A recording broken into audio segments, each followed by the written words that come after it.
The Secure Fence Act, passed by Congress and signed by the President in 2006, federally mandates the construction of 700 miles of wall and fencing along the U.S.-Mexico border.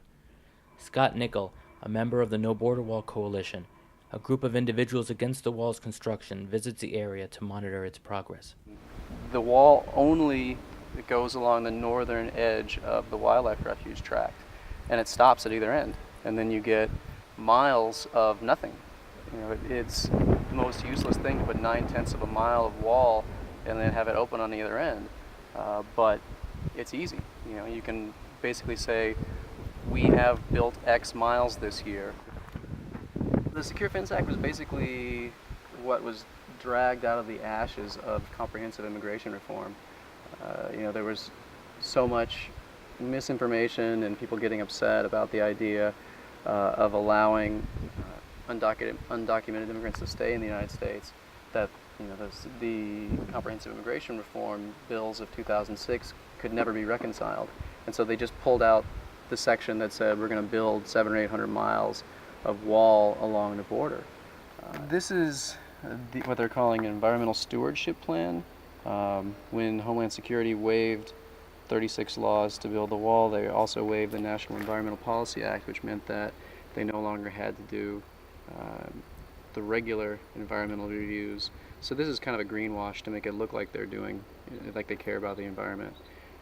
But along with it, it shows the sections of wall and the large gaps between sections of wall where basically the wall will be built bit by bit along the border. If you look at where we are, which is right here, and then you go find the next piece of wall, it's way over here.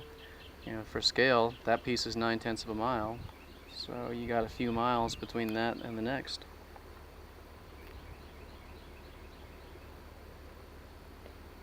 In some cases, there's just no logical reason. There's no way that anybody has been able to figure out exactly what makes a wall go in one place and not go in another. There's just no logic to it. The idea that Mexico and people south of the border are our enemies and people in Canada are not, even though the only terrorist that's ever come across a land border came across the border in Canada, I think it smacks of racism. I can't see any other rationale for building a wall on the border with Mexico and not the border with Canada. I can't see any rationale for building the wall through the property of people who don't have any money to fight it and exempting people who do. I think fundamentally you have a situation where politicians were trying to create a wedge issue. They're trying to whip up hysteria, and they don't care what the impacts on the ground are. They don't care if they do tremendous damage to people's lives. As long as it gets them reelected, that's all that matters.